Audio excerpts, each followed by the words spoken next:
Mkongwe Banuzi, asalamu alaykum. Wa alaykum salaam. Kwema kabisa. Kwema kabisa. Bila shaka unatukaribisha kwenye viwanja vyako vya kujidai hapa Mlandizi. Ndio, karibuni sana. Ndio. Na naamini uliondoka Yanga kwa sababu ya uwezo wako, pengine ulikuwa umeshuka. Ninaondoka time pia kwa shamalizika riziki, kwa shamalizika pia. Pia. Tukio la kukosa mkwaju wa penalty kwenye mchezo muhimu ndio ambalo watu wamebaki nalo kichwani.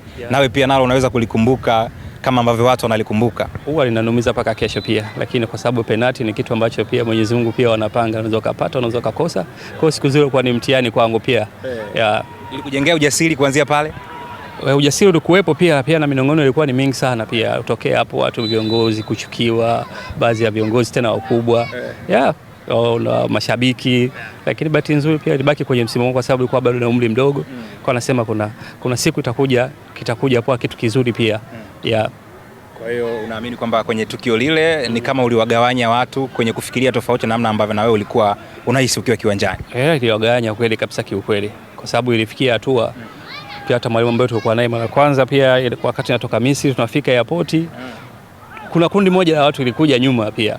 Ikawa wamenizunguka, wananiangalia sana kwa sababu nishasikia maneno mengi tokea huko kwenye simu, niko naongea na wife wangu, akaniambia, "Wewe vipi umefanya nini huko?" Nikamwambia nimekosa penalty. "Nani alikwambia upige penalty?" Nikamwambia, mwalimu wangu na ni kazi yangu hii, sio kama mimi nilitaka. Mwalimu kashachagua watu watano kwenda kupiga penalty na mimi pia na mimi nipo. Kwa hiyo watu waligonga sana mageti, nilikuwa nakaa Ilala. Wakati huo watu wa Yanga wanagonga mageti, tuachie timu yetu, matusi makubwa ya nguoni. Lakini nikamwambia hapo vumilia kwa sababu ni mtihani Mwenyezi Mungu akasema pia Mwenyezi Mungu akishakuwa mtihani lazima upokee wakati huo. Kwa hiyo baada ya kurudi kuna vitu vingi vitokea pia, kutokwenda kabisa kwenye mechi, kutohudhuria mazoezini, ni vitu vingi. Viongozi pia acha timu yetu. Bahati mbaya kilichotokea zaidi kwa kuna mechi moja naenda kucheza na JKT na mimi pia nilikuwa kwenye kikosi cha kwanza. Lakini mwisho wa siku ilipofikia kwenye mechi kwa tayari kuna mashabiki wa Simba walikuwa washaandaa jezi zao zile zinasema asante Banuzi. Kwa hiyo baada nafika uwanjani pale Benjamin Mkapa. Kwa hiyo mwalimu akaona yale mabango na nini, mshaka anambia kwa leo huwezi kucheza mpira, tunamweka mtu mwingine, naomba aende nyumbani ukapumzike.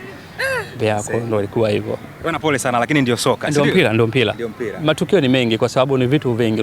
Wakati hata niko Mtibwa pia unafika bado na uwezo wako, mwalimu anakuambia kuwa wewe saizi unapangwa mechi, labda kimfano nilipangwa mechi moja, nakumbuka mechi ya Yanga hiyo. Teacher alikuwa Maximo. Kwa hiyo nafika kule, huku nimetoka nilikuwa naongoza, nilikuwa na goli kama 7. Kwa hiyo nafika mechi kwa nacheza na Yanga. Nimetoka huo mwaka mmoja, yani baada ya 2017 18. Kwa hiyo tunacheza pale kwa Mkapa. Kikosi kimepangwa saa 4. Wakati huo mimi ndo mwongozaji naongoza magoli. Mwisho wa siku pale naambiwa pale bwana uwanja huu mkubwa hawezi kucheza, mpe jezi mtu mwingine ambaye nilimpa Jafari Kibaya ambaye yuko saizi Mashujaa. Kwa hiyo mpaka ukaitwa tena mgawanyiko mwingine baina ya kapteni na wachezaji. Kwa nini mchezaji atashindwa kucheza kweli kwenye uwanja mkubwa? Nikamwambia kweli kuwezekanika pia kwenye mfumo labda ambao wamepanga leo walimu labda si sahihi kucheza. Kwa hiyo ilikuwa ni hivyo. Ni vitu ni vingi nje ya uwanja vinafanyika .